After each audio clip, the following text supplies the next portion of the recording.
Praise the Lord. உலக வாழ்க்கையில் ஒருத்தங்க கூட அல்லது சில பேர் கூட மனக்கசப்பு வர்றதுங்கிறது சாதாரண விஷயந்தாங்க.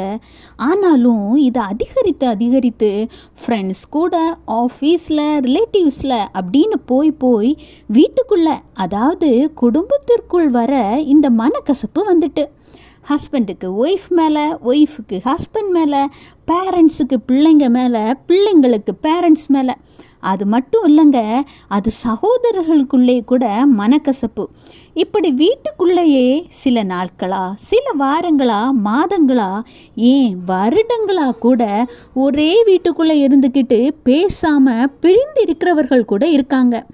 ஆனால் ஒன்று, எப்படி தான் அவங்களால முகத்துக்கு முகம் பார்த்துக்கிட்டு பேசாமல் இருக்க முடியுதோ தெரியலை.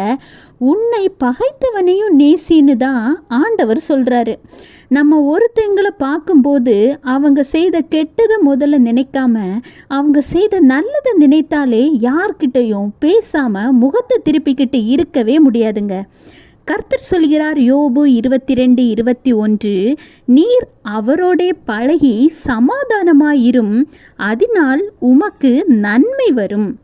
ஆமாங்க, ஒருவேளை நீங்கள் செய்த தவறுகளுக்காக, தப்புகளுக்காக, ஏதோ ஒரு சூழ்நிலைக்காக ஆண்டவர் உங்கள் மேலே கோபப்பட்டு உங்ககிட்ட பேசாமல் இருந்திருந்தாருன்னா, இல்லை உங்கள் தப்பை தான் மன்னிக்காமல் இருந்திருந்தாருன்னா, இந்த நேரம் உங்களோட நிலைமை எப்படி இருக்கும்னு யோசிச்சு பாருங்க.